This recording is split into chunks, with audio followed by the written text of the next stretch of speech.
सास, माँ, बहू और बेटी। नहीं नहीं, ये कहानी इन सारे के सारे रिश्तों की नहीं, बल्कि दो रिश्तों में ही सभी रिश्तों के होने की है। अरे बहू, मेरे और तेरे ससुर जी की रोटी मत बनाना, मैं बना लूंगी, दिन तक ठंडी हो जाती है। बहू जो की एक वर्किंग लेडी थी। नहीं नहीं माँ जी, मैं अच्छे से कपड़े में लपेट देती हूँ ना, आप क्यों मेहनत करेंगी, माइक्रोवेव में गर्म कर लेना।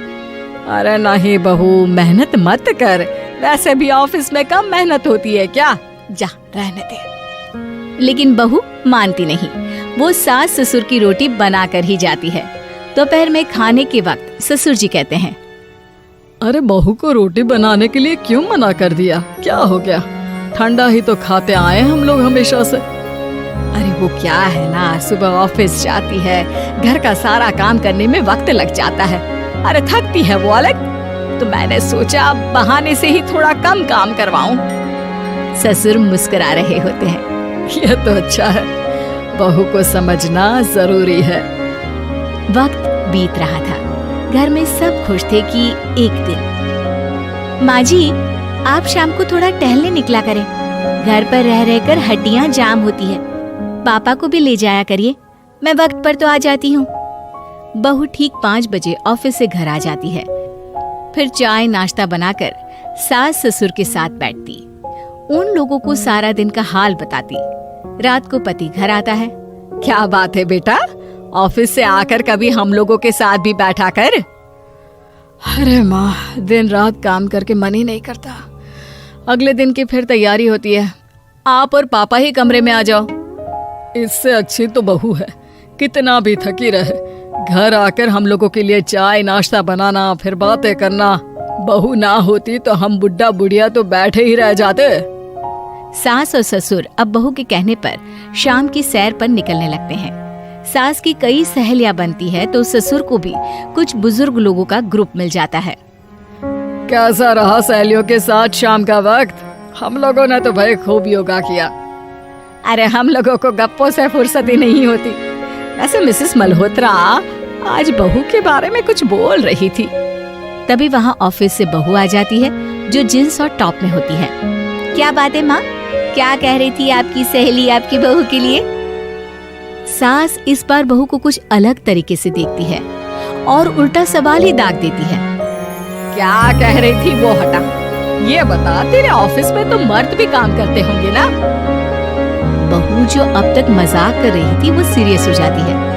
मर्द होंगे नहीं माँ जी, मर्द ही ज्यादा है, हम 5 ही लड़कियां हैं ऑफिस में। अरे तो अच्छा लगता है क्या ऐसे कपड़े पहनती हो?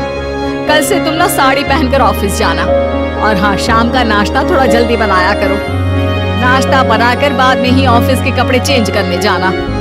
बहू को समझ में नहीं आता कि सास को हो क्या क्या है, लेकिन वो कुछ नहीं कहती, सीधे किचन में जाकर चाय नाश्ता बनाती है और सास ससुर को दे देती है। अगले रोज बहू ऑफिस के लिए तैयार होती है तो खूब सुंदर सी साड़ी पहनती है और ऑफिस के लिए निकलने से पहले सास और ससुर के पैर छूती है और निकल जाती है। क्या बात है, आज मेधा के ऑफिस में लग रहा है कोई फंक्शन है। अच्छा, पता नहीं, मुझे तो बताया नहीं, वैसे तो सारी बात करती रहती है। अरे देखा नहीं कैसे साड़ी पहनकर जा रही थी? अरे वो तो मैंने ही बोला है उसे। अरे अच्छा लगता है क्या रोज रोज ऐसे सूट या जींस में जाना? बहू हो, बहू बनकर रहो, और आप भी ना मेधा मेधा मत किया करिए, बहू बोला करिए, सर पर चढ़ जाएगी तो दिक्कत हो जाएगी।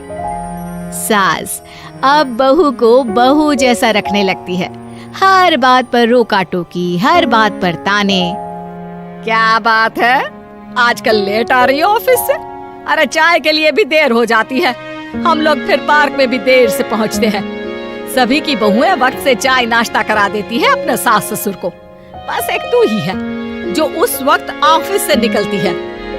माँ जी, वो एक रास्ता पुलिस वालों ने न जाने क्यों बंद कर रखा है, जिसके कारण ट्रैफिक ज्यादा हो जाता है। मैं कोशिश करूंगी कल वक्त से पहले निकल जाऊं। ससुर देख रहे होते हैं कि बहू अब परेशान सी रहने लगी है। एक रोज, मेधा, बेटी मेधा। जी पिताजी। बेटा देख जरा कौन सी टी शर्ट अच्छी लग रही है। वो क्या है ना, शाम को सब बदल बदल कर टी शर्ट पहनते हैं, मैं भी सोच रहा हूँ कि आज कुछ अच्छा सा पहन कर जाऊं। हाँ पिताजी, ये सही है। ये लाल वाली ना बहुत जचेगी आप पर। मेरे पापा पर भी डार्क रंग बहुत जचता है। क्या चल रहा है? अरे ससुर के सामने घूंघट तो छोड़ो, ऊपर से रंग बताया जा रहा है टी शर्ट का। अरे बहू, कोई संस्कार दिए नहीं है क्या तेरी माँ ने?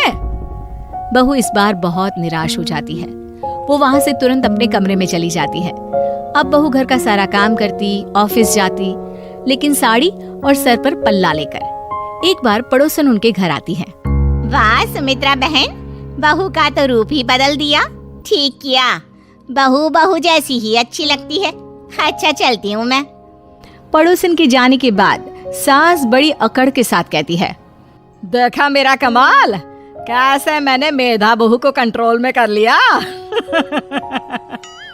अब बारी ससुर के बोलने की थी। हाँ सुमित्रा, बिल्कुल ये काम तो किया है तुमने, लेकिन कभी सोचा क्या खो दिया? क्या खो दिया? मैंने तो कुछ नहीं खोया जी। खोया है। पहले बहू जब ऑफिस जाती तुम्हारे पैर छूकर तुम्हें गले लगाती, लेकिन अब सिर्फ पैर छूती है। हाँ जी, ये बात तो आप ठीक बोल रहे हैं। पहले घंटों हम लोगों से बात करती, कमरे में ना जाती, ऑफिस से आते ही खुद की चाय, खाना, नाश्ता सब हम लोगों के साथ करती, सारी बात बताती। लेकिन क्या तुम्हें पता है, बहू की तबीयत खराब चल रही है, वो माँ बनने वाली है। ये बात मुझे बेटे ने बताई कि तुम्हें बता दूं। अब सास की आंख में आंसू थे। वो समझ गई थी कि लोगों के कहने में आकर उसने क्या खो दिया। शाम को बहू घर आती है तो माँ किचन में पकोड़े तल रही होती है। अरे माँ जी, आप रहने दीजिए ना, मैं आ तो रही थी। अरे नहीं, जा तू चेंज कर ले, मैं नाश्ता और चाय टेबल पर ही लगा रही हूँ मेधा। सास के मुंह से अपना नाम सुनकर बहू को बहुत अच्छा लगता है। माँ जी, कोई गलती हो गई है क्या? मेरे होते हुए आप काम करे, ये ठीक नहीं है। संस्कारी और समझदार बहू सास को माँ समझती है, लेकिन सास की बेवकूफी उसे सास ही बनाकर रखती है।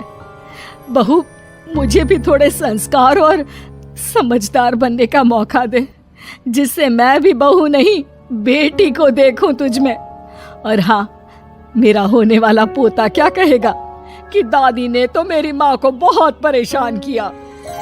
बहू सास को गले लगा लेती है। नहीं माँ जी, वो कहेगा कि माँ को तो दादी ने बेटी बनाकर रखा है।